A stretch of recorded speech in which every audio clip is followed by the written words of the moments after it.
Brethren, as I gaze from 형제 one 여러분, end to the other of this majestic building, 제가 이 건물들의 곳곳을 살펴보면서 여러분들은 정말 보기에 감동적이라고 할 수 있습니다. 전 세계에 있는 수천 개의 예배당에서 여러분과 같은 하나님의 신권 소유자들이 이 대회를 위성 중계로 시청하고 있다는 것을 생각하면 참으로 놀랍습니다. 서로 다른 국적과 언어에도 불구하고 공통된 하나의 끈이 우리를 묶어줍니다. 우리는 신권을 지니고 하나님의 이름으로 행하라는 위임을 받았습니다. 우리는 거룩한 신임을 받고 있습니다. 우리는 많은 기대를 받고 있습니다. 하나님의 신권을 소유하고 영화롭게 하는 우리들은 역사상 이 특별한 시기를 위해 예비된 사람들 중 하나입니다. 사도 바드로는 베드로전서 2장 9절에서 우리를 이렇게 묘사했습니다. 너희는 택하신 족속이요 왕 같은 제사장들이요 거룩한 나라요 그의 소유가 된 백성이니 이는 너희를 어두운 데서 불러내어 그의 기이한 빛에 들어가게 하시니에 아름다운 덕을 선포하게 하려 하심이라. 여러분과 저는 어떻게 이 호칭, 즉 왕 같은 제사장에 합당해질 자격을 갖출 수 있습니까? 살아계신 하나님의 진정한 아들의 특징에는 어떤 것들이 있습니까? 오늘 밤 저는 여러분과 함께 그러한 특징에 대해 생각해 보고자 합니다. 시대가 바뀌고 상황이 변할지라도 진정한 하나님의 신권 소유자의 특성은 변함이 없습니다. 저는 먼저 우리 모두에게 통찰력이라는 특성을 개발하라고 권하고 싶습니다. 한 작가는 역사의 문은 작은 경첩으로 열리며 인간의 삶도 마찬가지라고 말했습니다. 이 격언을 우리의 삶에 적용하자면 우리 자신은 수많은 작은 결심들의 결과라고 할 수 있습니다. 실제로 우리는 우리의 선택의 산물입니다. 하나님께서 우리가 행하기를 바라시는 것들을 인생에서 성취하기 위해서 우리는 과거를 되돌아보고 현재를 평가하며 미래를 내다볼 능력을 개발해야 합니다. 아론 신권을 소유하고 있는 청남 여러분은 멜기세덱 신권을 소유하게 될 날을 그려볼 능력을 가져야 하며 하나님의 성스러운 멜기세덱 신권을 받기 위해 집사, 교사, 제사로서 자기 자신을 준비해야 합니다. 멜기세덱 신권을 받을 때 여러분은 선교사로 봉사하라는 부름에 응할 준비, 즉 부름을 받아들이고 완수할 준비가 되어 있어야 할 책임이 있습니다. 모든 소년과 모든 남성이 통찰력이라는 특성을 지니기를 간절히 간구합니다. 제가 진정한 하나님의 신권 소유자의 특성으로 강조하고 싶은 두 번째 원리는 노력이라는 특성입니다. 노력하고 싶어하고 노력할 것이라고 말하는 것은 충분하지 않습니다. 우리는 실제로 노력을 해야 합니다. 우리의 목표를 성취하는 것은 행함으로써 오며 생각으로 오지 않습니다. 우리의 목표를 마냥 뒤로 미룬다면 목표가 성취되는 것을 영영 볼 수 없습니다. 어떤 사람은 그것을 이렇게 표현했습니다. 오로지 내일만을 위해 산다면 오늘 당신에게는 수없이 많은 무의미한 어제들만이 남을 것이다. 1976년 7월 육상 선수 게리 비오 크룬드는 몬트리올 올림픽에 출전할 미국 올림픽 선수단에 선정되어 1000m 경주에 참가하겠다고 결심했습니다. 그런데 힘겨운 예선 경기의 절반이 지날 무렵 왼쪽 신발이 벗겨졌습니다. 만약 여러분이나 제게 그런 일이 일어났다면 어떻게 하시겠습니까? 그는 포기하고 달리기를 멈출 수도 있었을 겁니다. 자신의 불운을 탓하며 그의 인생에서 가장 위대했을 경주에 참여할 기회를 잃었을 수도 있습니다. 하지만 이 육상 챔피언은 그렇게 하지 않았습니다. 그는 신발 한 짝이 없는 채로 달렸습니다. 그는 자신이 그때까지 살아오면서 달렸던 것보다 더 빨리 달려야 한다는 사실을 알았습니다.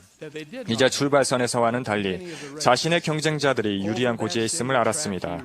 한쪽 신발은 벗겨지고 한쪽은 신은 채로 그는 거칠게 포장된 육상 트랙을 달려 3등으로 경주를 마쳤고 금메달을 놓고 버리는 경기에 출전할 자격을 얻었습니다. 그의 완주 기록은 그때까지 자신의 기록 중 최고였습니다. 그는 자신의 목표를 달성하기 위해 필요한 노력을 다했습니다.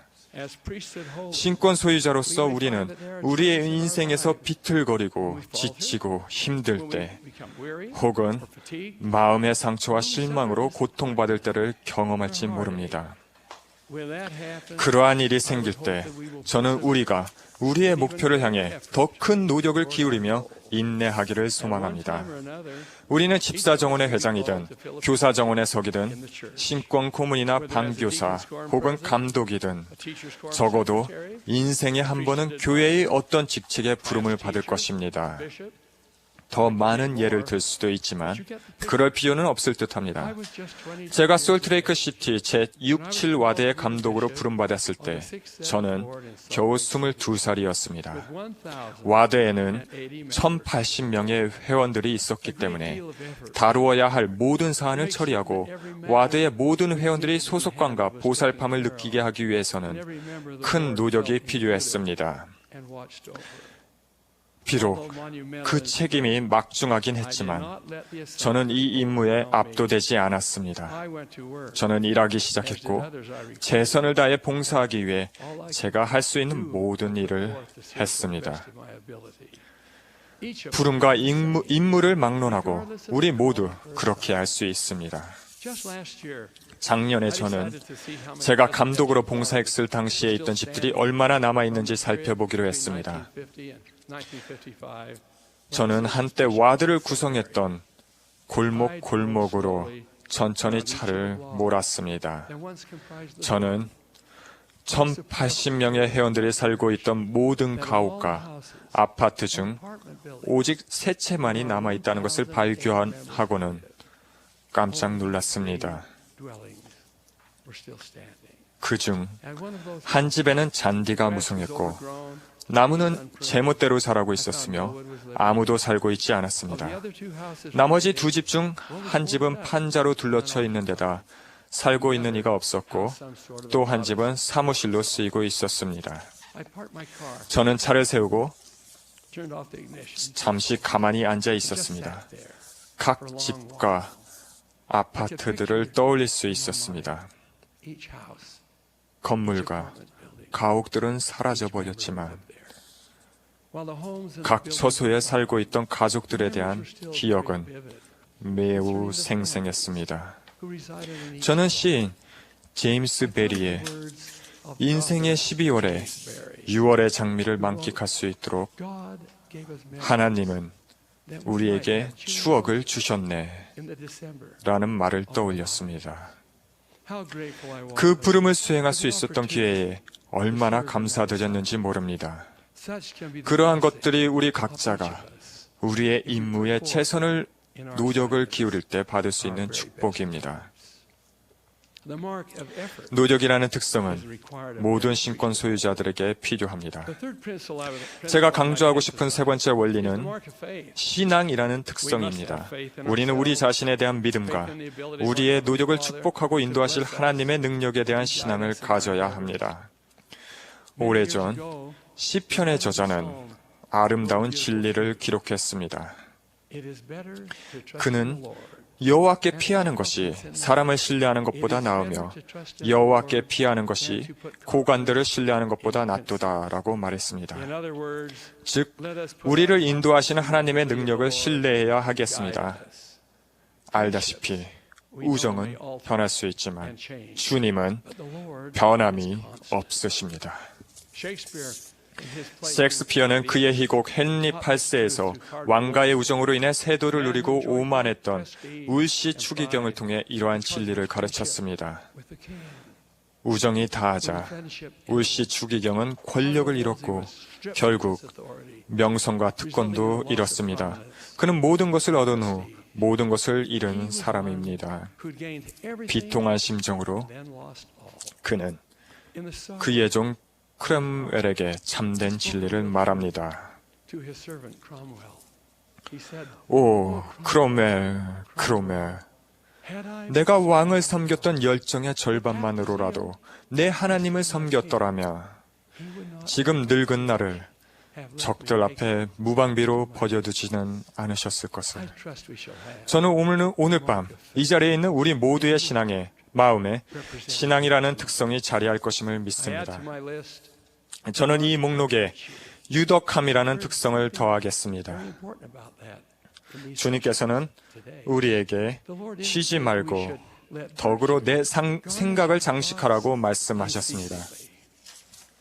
I recall a priesthood meeting held in 제가 아론 Salt 신권 Lake 소유자였을 City. 때 솔트레이크 시티 태버네클에서 열린 신권의 모임을 기억합니다. The president of the church was speaking. 교회의 회장님이 신권 소유자들에게 말씀하고 계셨는데 그분은 제가 지금껏 한 번도 잊은 적 없는 선언을 하셨습니다. That men who commit 그분의 말씀의 요지는 or other sins 간음이나 그 밖의 죄를 범하는 자들은 눈 깜빡할 사이에 그렇게 하는 것이 아니라고 말씀하셨습니다.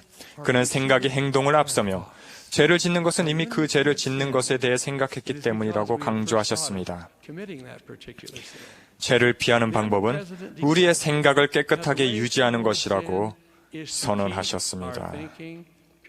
경전은 우리에게 그 마음의 생각이 어떠하면 그 위인도 그러한즉이라고 알려줍니다. 우리는 반드시 유덕함이라는 특성을 지녀야 합니다. 우리가 하나님 아버지의 왕국의 선교사가 되려면 그분의 성신을 동반하기에 합당해야 합니다. 우리는 주의 영은 거룩하지 아니한 성전에는 거하지 않는다는 것을 분명히 들어 알고 있습니다. 마지막으로 저는 기도라는 특성을 더하고자 합니다. 하늘에 계신 아버지와 대화하고자 하는 소망은 하나님의 진정한 신권 소유자의 특징입니다. 주님께 가족 기도와 개인 기도를 드릴 때 그분에 대한 신앙과 신뢰를 가지고 기도를 드립시다. 히브리인들에게 전한 사도 바울의 권고를 기억합시다. 하나님께 나아가는 자는 반드시 그가 계신 것과 또한 그가 자기를 찾는 자들에게 상 주시는 이심을 믿어야 할지니라. 우리 중 누구에게라도 항상 기도하라는 권고를 등한시해온 사람이 있다면 지금이 바로 시작하기에 가장 좋은 시간입니다. 윌리엄 쿠퍼는 사탄은 가장 나약한 성도가 무릎을 꿇고 있는 모습을 볼 때 두려워 떤다고 말했습니다. 기도가 물리적인 나약함을 나타내는 것이라고 느끼는 사람들은 인간이 무릎을 꿇었을 때보다 더 위대해지는 때가 없다는 것을 기억해야 합니다. 항상 이것을 기억합시다. 기도는 영혼의 소망, 말하든 안 하든 가슴 속에 약동하는 보이지 않는 불. 기도는 하나님께 가는 생명, 진리, 길이니 기도하는 올바른 방법 가르쳐 주옵소서. 우리가 기도라는 특성을 발전시킬 때 우리는 하나님께서 우리를 위해 마련하신 축복들을 받게 됩니다. 자, 여러분, 통찰력을 가집시다. 노력을 다합시다. 신앙과 유덕의 본보기가 되고 기도가 항상 우리 삶의 일부가 되도록 합시다. 그렇게 할 때 우리는 결국 왕 같은 제사장이 될 것입니다. 이러한 간구의 말씀을 예수 그리스도의 이름으로 오늘 저녁 전해드립니다. 아멘.